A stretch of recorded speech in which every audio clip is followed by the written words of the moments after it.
Donc passons à une deuxième question qui est avoir peu ou trop de matériel bride-t-il ta créativité? Alors, déjà, il faut savoir que Squeaky, vous avez dû le voir, c'est quelqu'un qui a beaucoup de matériel. Oui, insiste bien sur le beaucoup. Beaucoup de matériel. Moi, je dirais que j'en ai déjà assez. J'ai pas envie de racheter autre chose. Mais c'est sûr que comparé à Squeaky, j'ai que dalle. Mais j'ai quand même plus qu'un porte-mine et un crayon. Avant, j'allais acheter tout le rayon des feutres pour avoir toutes les couleurs. Parce que je me disais que si j'avais pas toutes les couleurs, ben, mon dessin allait pas être beau. Parce que je voulais faire chaque nuance de chaque couleur. Bon, c'était débile. Voilà, et après je me suis dit que ça servait clairement à rien, surtout que la plupart du temps je me servais juste de mon crayon. Qu'est-ce que je voulais dire? J'ai totalement perdu. Ah oui, si ça bride ma créativité. Alors, moi je dis qu'il faut trouver le matériel adapté à ses besoins. Après, il y a quand même une base à avoir. Donc, Critérium, gomme et tout ça. voilà, la gouache, l'aquarelle. Après, donc trouver la marque qui est adaptée à ses besoins, pas trop cher, pas trop... Voilà. Il y a un peu un kit de débutant pour commencer. Voilà. Mais est-ce qu'en avoir trop peu, ça peut brider en quelque sorte? Parce qu'on peut pas réaliser, par exemple, si on n'a qu'un crayon gris et une gomme, on pourra jamais faire de couleur de notre vie. Ça peut brider notre créativité. On peut toujours travailler en valeur, mais après, dès qu'on veut faire de la couleur, ça va être un peu compliqué sans couleur. Hein. Oui, voilà. Voilà, mais après, moi, personnellement, dans mon cas, qui en est beaucoup, des fois, je sais plus où donner la tête. Parce que je m'en veux d'avoir dépensé autant d'argent dans du matériel. Je me dis, ben, regarde tout ce que tu as consommé, tu en as beaucoup trop, ça te sert à rien. Alors, j'essaye toujours de me dire...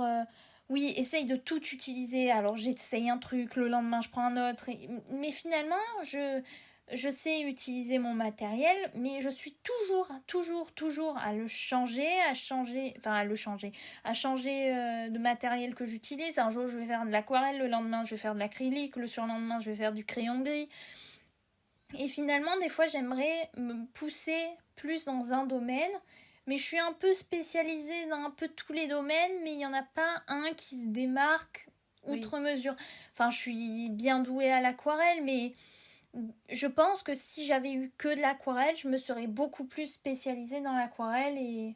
Oui. Voilà. Donc des fois, ça me bride un peu parce que je me dis, je perds du temps à apprendre un matériel, une technique, que ce temps, je pourrais l'allouer à juste la technique du dessin. Au lieu d'apprendre à dessiner, j'apprends à utiliser, à dompter ma tablette graphique, à dompter mes crayons de couleur. Et des fois, ça bride ma créativité, en fait. Ouais. Donc c'est bien d'avoir un petit starter kit, kit de démarrage. Ouais, voilà. Après, le kit n'est pas... Il s'adapte à chacun. Ouais, voilà. Voilà. Il y en a, ils sont encre, qui prennent de l'encre. Oui. Mais il y en a, ils sont crayon, qui prennent des crayons, mais... Après, il faut pas avoir peur de tester des choses qu'on n'a jamais testées et de pousser un peu ses limites et de pas rester dans ses retranchements. Voilà. Même si on est spécialisé dans un domaine, des fois, c'est bien de se diversifier. Voilà, mais il faut pas être dans un excès, ne rien avoir, et dans l'autre excès que je suis, avoir tout avoir. Voilà, il faut trouver le juste milieu. Parce que franchement, si vous êtes comme moi, mon atelier dessin, où je vous mets au milieu, vous avez plus où donner la tête, et ça c'est moi actuellement.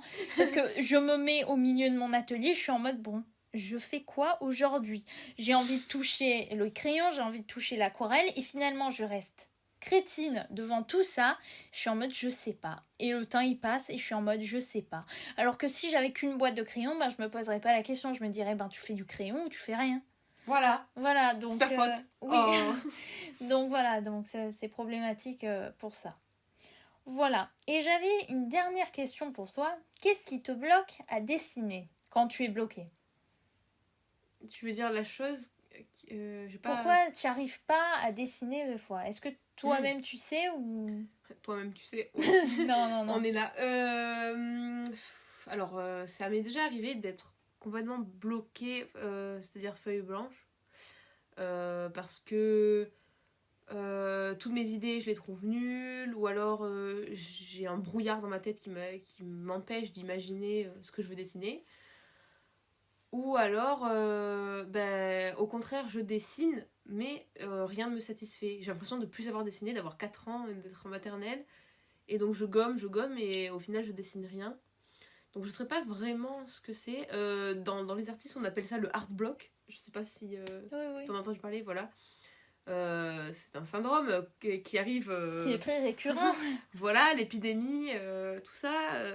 Je sais pas trop. Je sais que ce qui m'aide justement, c'est regarder beaucoup de vidéos d'artistes, traîner sur Pinterest.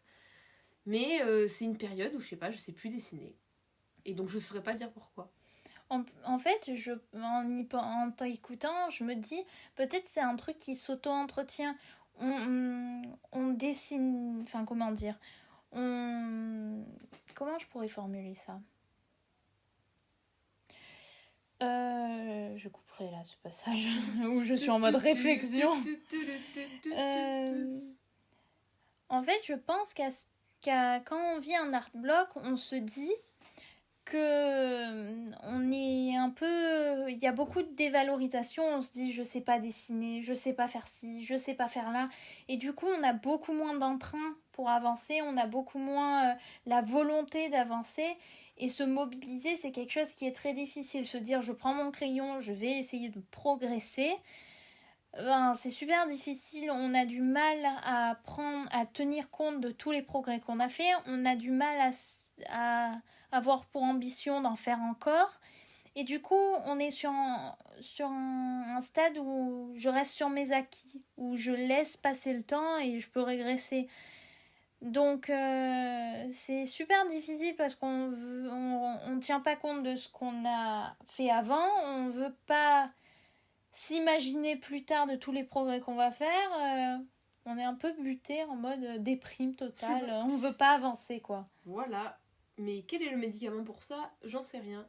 Je pense ne pas lâcher. Faut dessiner jusqu'à ce qu'on ait un truc qui nous satisfait. Ça arrivera forcément un jour. Wouh. Voilà. Mais j'ai pas de conseils à donner pour ça.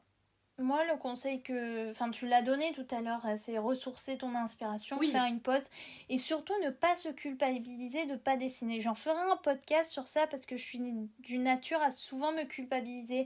Tu dessines pas, c'est pas bien, tu devrais progresser, tu devrais faire ci, tu devrais faire ça. Mais on s'impose des contraintes pas possibles. Non, à un moment, t'arrives pas à dessiner, tu ne dessines pas. Et c'est pas grave, tu vas pas dessiner pendant une semaine, mais regarde tout ce que ça va te booster après. Parce que si tu te forces à dessiner une semaine, puis une deuxième, puis une troisième, après ça va s'arrêter, tu vas être dégoûté, tu vas plus en pouvoir. Si tu te accordes une semaine, ça va repartir tout seul après.